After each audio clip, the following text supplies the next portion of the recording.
Hi, welcome. This is Dr. Sam Sunshine, OC Sports and Wellness. I want to welcome you to another episode of our podcast. Today, we'll be talking about fitness testing or VO2 max testing. And probably over the last, 6 or 7 years, we've been doing VO2 max testing in our office.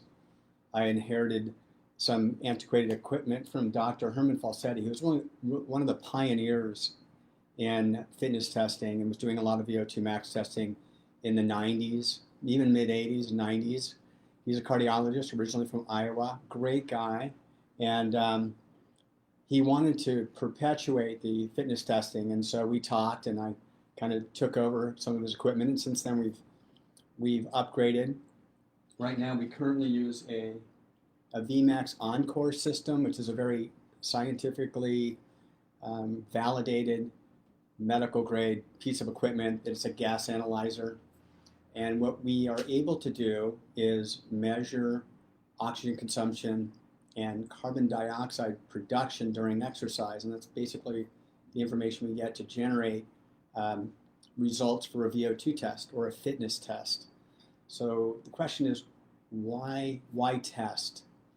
The reason primarily we test is to determine someone's fitness level. And studies have shown for a long time that your fitness level, your ability to exercise, is the best indicator of your health, your longevity, and your risk for developing chronic illness. No other test gives you this much information, whether it's a blood pressure or cholesterol level or your lipoprotein A. However, it's been a challenge over the past 7 or 8 years to get patients to see the value of getting tested. And I get it. A lot of people say, well, I'm not in great shape. I don't want to get tested. Give me a few months. But really, it gives us a point in time in which to, hook up to a mic. So you may not be able to hear me. It's probably how I should start. But if you can hear me, I don't know if that's better now. You can maybe send a comment if I'm coming in loud and clear. And if you want to ask a question, I'll answer those kind of towards the end. But if you can maybe state your name and maybe where you're from in the comment section, that'd be great. And if you can hear me, that would be great to know. So getting back to why test, a lot of people don't see the value in testing. I think I'm the only medical practice that I'm aware of in Southern California that has a VO2 test. And it's a test that is valuable for an athlete who's being coached to somebody who's just beginning an exercise program, who wants to start at the gym because they know they're out of shape, and they that they want to determine, I don't want to overdo it, I don't want to underdo it. If I'm going to start an exercise program, am I at risk? So one of the things this test does, it's really a cardiovascular test. So when you come in, we do an exam just to make sure your heart sounds good. We do an EKG on most people, and we do a spirometry test on most people, just to make sure you're underlying at baseline, your heart's beating normally, and your lungs are good. So when we put you through a test, we're not putting you at risk. And I typically don't test people who have had bypass surgery, who are having chest pain at rest. I send those to the cardiologist. But I do test people of all ages. I test people in their teens. We do cross-country runners, and I test people in their 80s who want to know what their fitness level is. Or they're starting the next triathlon season and they want to get their zones down. And what I mean by that is each zone can be related to a heart rate or it can be related to wattage. So we test people not only on the treadmill, which you'll see behind me, but we also test people if they have a road bike or a triathlon or a time trial bike. We have a special Velodyne machine that we put the bikes on, and we can test patients with their own bike. We can't test mountain bikes because the knobby tires won't fit into the groove where the back tire goes. But we can determine wattage and determine your lactate threshold and determine what your wattage is, where your heart rate is at these different zones. So it's very helpful if you're being coached or if you're doing your own coaching and your own training to know what your zones are. Because I know for people who are doing longer distance triathlons or endurance races, let's say like marathons, you really spend most of your time training in low heart rate zones. And where people run into problems if they're overdoing it and they're training at too high of a heart rate, what can happen? Right, overtraining, increased risk of injury, slower recovery, and it's a little bit harder to stick with a program because you're always tired or you're always sore. So training in the appropriate zones is really critical, I think, for an athlete who's going through a season, and then checking periodically, because as you become more fit, your training zones will change accordingly. So kind of getting back to, the cardiovascular testing, when we get you on the onto the treadmill, you're hooked up to a 12-lead EKG, and so we're monitoring your heart rate. And we have an exercise physiologist, Saul Blau, who's been doing this for, I think he's in his 4th decade of testing people, and he's tested the likes of Lance Armstrong back when he was a teenager, and other professional athletes back in the day, when really all we had was VO2 testing with these computerized machines. Now you can do other types of field testing. They're certainly not as scientifically backed and they're not as accurate, but they can give you an idea of where your training zone should be by using VDOT and equations such as that. So once you get here, we hook you up to a 12-lead EKG and we start you walking on the treadmill. Once you're kind of warmed up, we put a mouthpiece in. So this system will analyze gas exchange, oxygen consumption while you're exercising. And then we plug your nose so that it's a closed system. If we don't do that, you'll be taking in oxygen through your nose and we won't be able to get a good calibration and a good reading on your test. So it's a little bit different than just running on a treadmill or cycling, because you have a mouthpiece in that you're breathing through. So you're only breathing through your mouth because your nose is pinched, and your mouth dries up in about 3 breaths. But once you get going, with each couple minutes, we tend to increase the speed or increase the incline, usually towards the end. And then you get to a point where you just can't go anymore, and that's the end of your test. Most people, it's about 10 to 12 minutes, and it gives us this great information. You can compare yourself with other people in your age. You can get a baseline to see where you are. You can compare yourself to past tests. So oftentimes we recommend people come back and get retested periodically. If you're an athlete in season, that's going to be every 2 to 3 months. If you're someone who just wants to get into better shape, it might be every 4 to 6 months. And for some people who just want to maintain fitness, they're already exercising, I recommend an annual test so you can see that if you're maintaining your fitness or if you're seeing a drop off, and then try to answer why. Are you just exercising less? Are you exercising with less intensity? Are you overtraining? And so we try to answer those questions by comparing your current test results to past results. So again, getting back to the question of why test?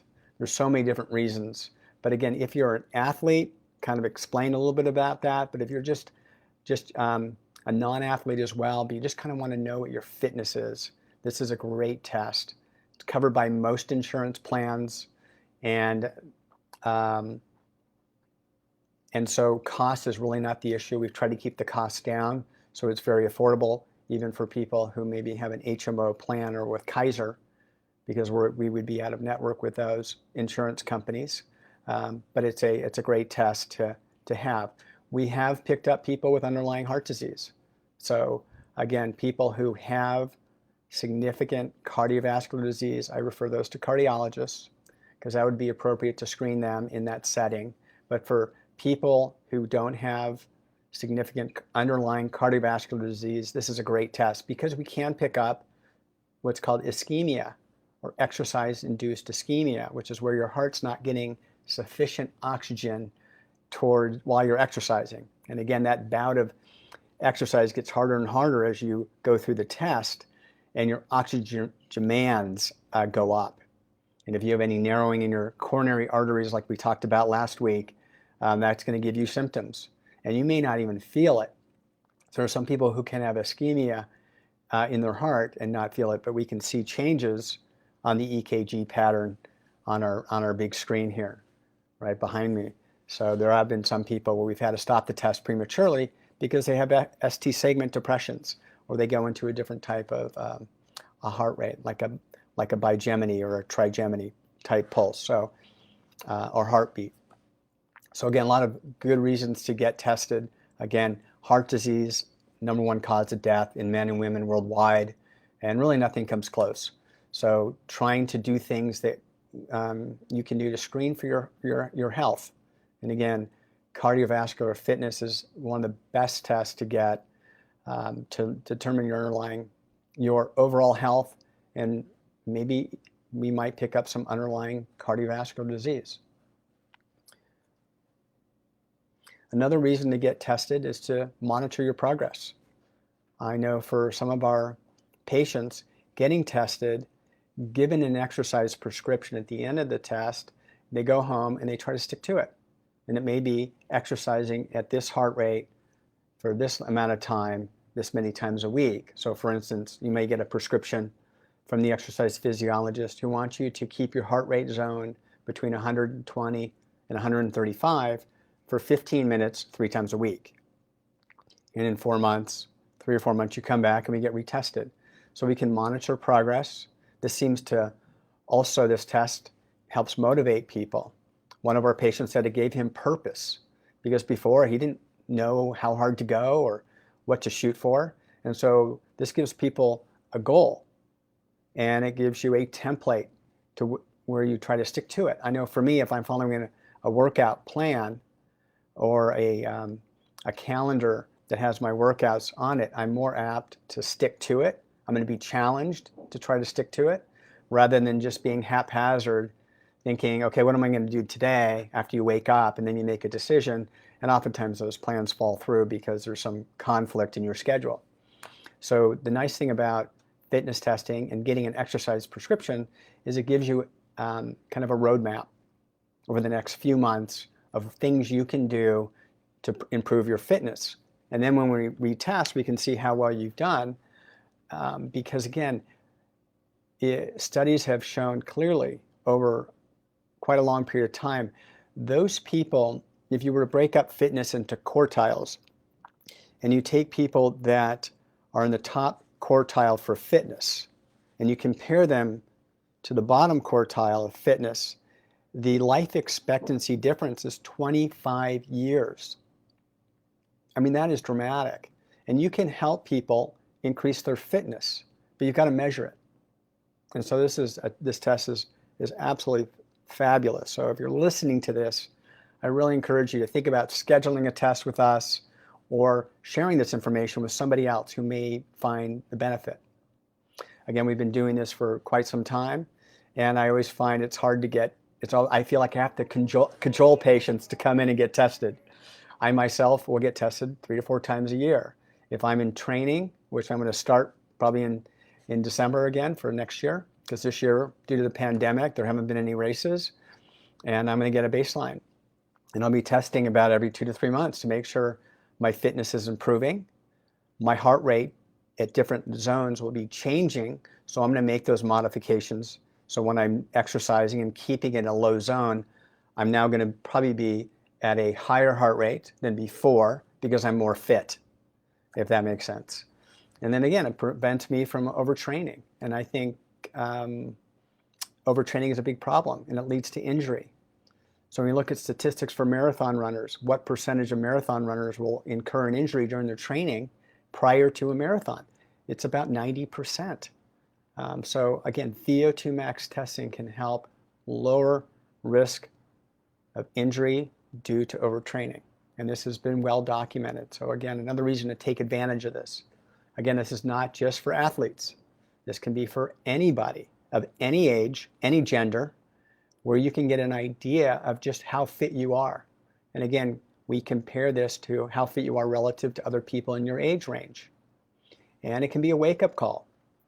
A lot of people that we do test are in poor health. They're in that bottom quartile.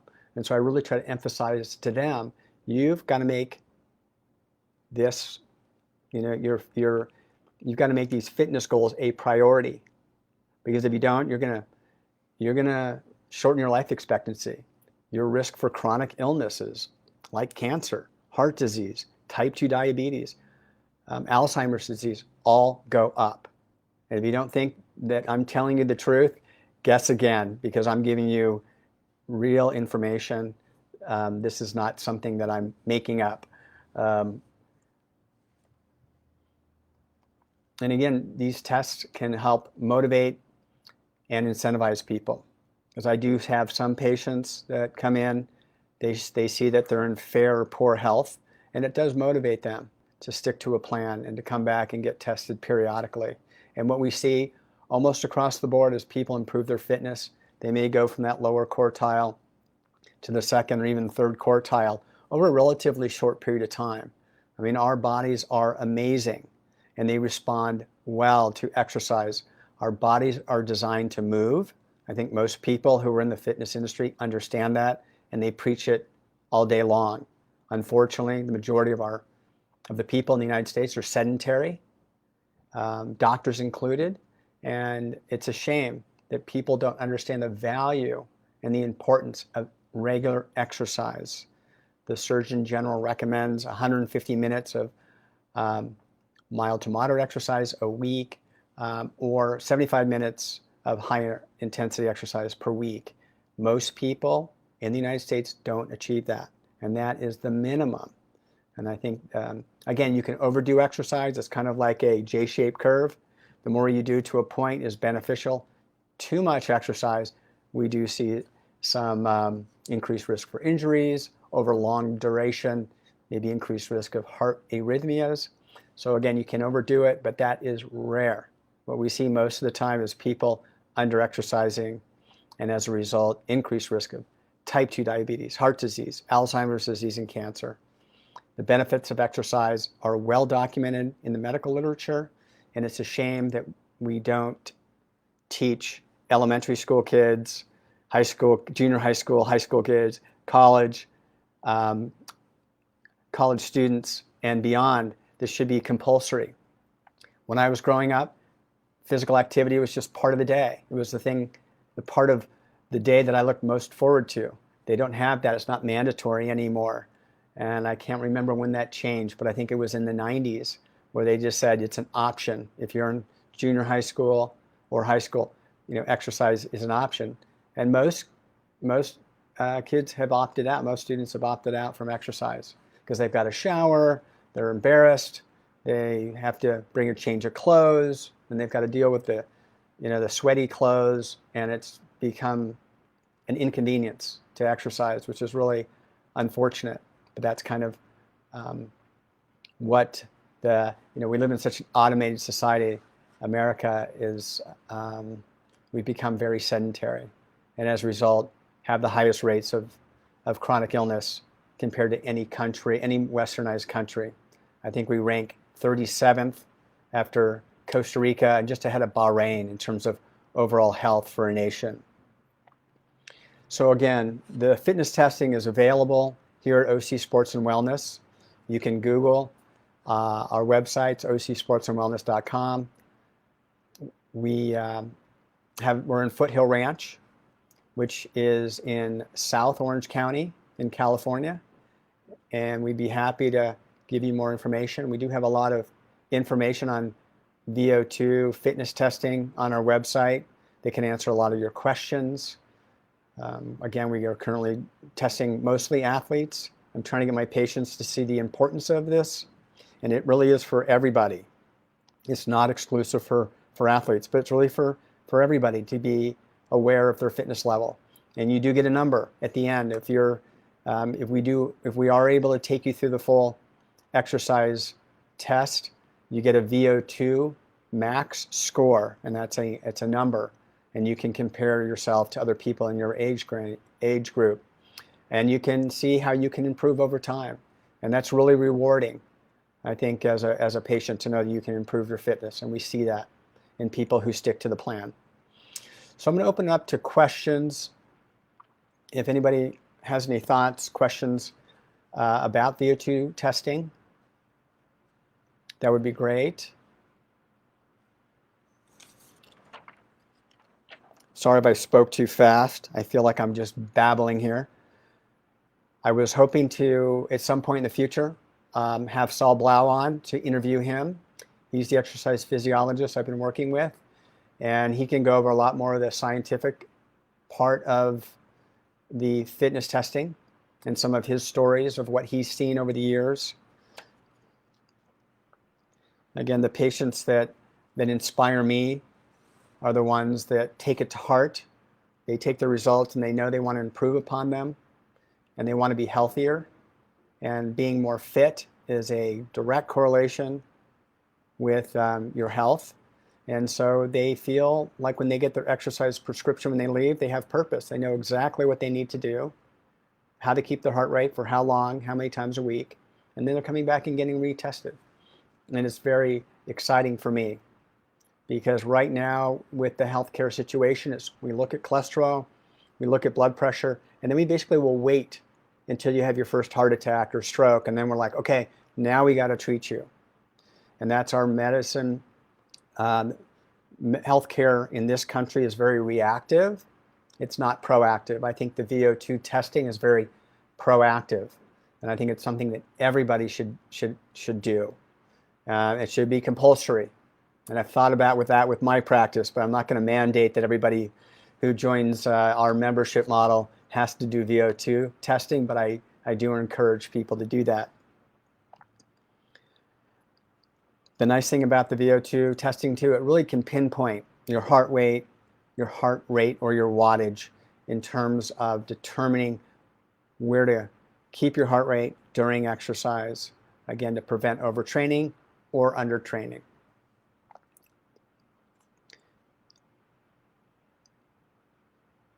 So I think I've covered pretty much all the topics that I wanted to share with you today.